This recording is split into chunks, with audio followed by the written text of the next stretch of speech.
warahmatullahi wabarakatuh. Selamat sore Ananda dan wali murid SD Muhammadiyah program khusus Bayat. Bertemu kembali dalam acara Ilmu Ramadan bersama saya Miss Heni Untari. Sebelumnya Miss Heni mau menyapa Ananda semua. Bagaimana kabarnya hari ini? Nah, Miss Heni harap semoga hari ini selalu semangat dalam berpuasa dan bisa menjalankan ibadah puasa dengan lancar. Amin. Di hari ke-21 ini, apakah masih bersemangat dalam berpuasa?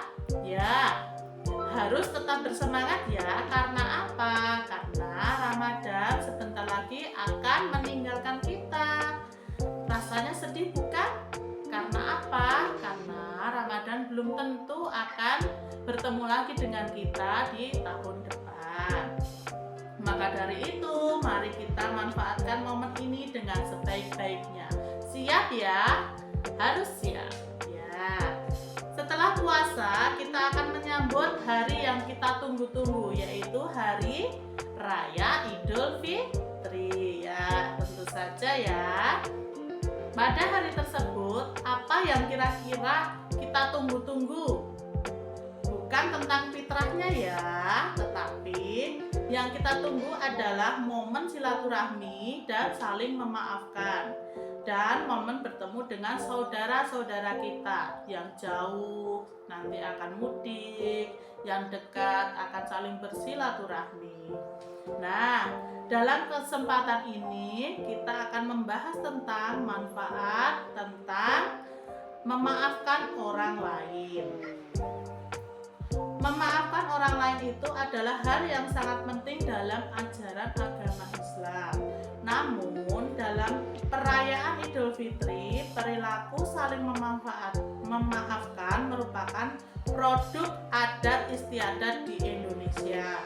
Sedangkan dalam Islam saling memaafkan bisa dilakukan kapanpun dan dimanapun. Sedangkan memaafkan bukanlah hal yang mudah dilakukan. Benar atau tidak? Ya kan?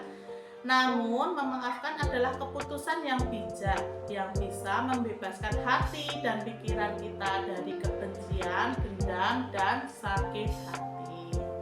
Selain itu, memaafkan juga membuka untuk memperbaiki hubungan yang rusak dan memperkuat tali silaturahmi. Sebagai siswa, kita perlu mempraktekkan nilai-nilai kebaikan ini dalam kehidupan sehari-hari, terutama ketika kita memiliki konflik dengan teman dan orang lain.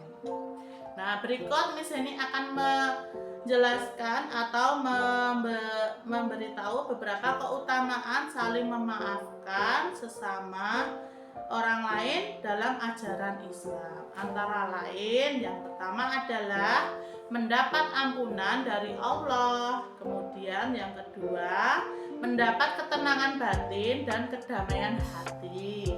Kemudian yang ketiga, Allah akan mengangkat derajat kita tentunya. Yang keempat, mengharap ridho dari Allah. Kemudian yang kelima, menjadi pribadi yang lebih baik. Dan tentunya masih banyak manfaat yang akan kita dapatkan dengan saling bermaaf-maafan atau saling memaafkan. Nah, proses terjadinya aksi memaafkan akan berbeda ya setiap orang. Semuanya tidak akan sama. Karena apa? Karena adanya waktu yang lama ataupun yang cepat. Jadi terkadang kita bisa memaafkan dengan cepat, tetapi terkadang kita juga membutuhkan waktu yang lama untuk memaafkan seseorang. Dan di fase tersebutlah yang harus kita lalui sebelum meminta maaf. Yang utama dari hal ini adalah bukan permintaan maaf yang diucapkan, tetapi memperlihatkan bahwa diri kita benar-benar menyesali kesalahan yang pernah dilakukan dan tidak akan mengulanginya lagi. Momen Idul Fitri menjadi salah satu momen saling memaafkan. Namun prinsip kita harus dibenahi. bahwa jangan hanya momen ini kita akan saling memaafkan, tetapi jadikanlah memaafkan itu sebagai kebiasaan yang dilakukan sepanjang waktu. Jadi tidak usah menunggu momen Idul Fitri saja ya, tetapi jika kita memang merasa bersalah, kita langsung harus meminta maaf gitu. Dengan memaafkan, hidup kita akan damai, rukun, dan tentunya penuh dengan kebahagiaan. Begitu sedikit yang bisa Miss Eni sampaikan, kurang lebihnya mohon dimaafkan karena kesempurnaan hanya milik Allah. Dan semoga Ananda semuanya bisa menjalankan ibadah dengan semangat dan selalu mendapatkan ridho dari Allah. Sekian dari Miss Eni. Wassalamualaikum warahmatullahi wabarakatuh.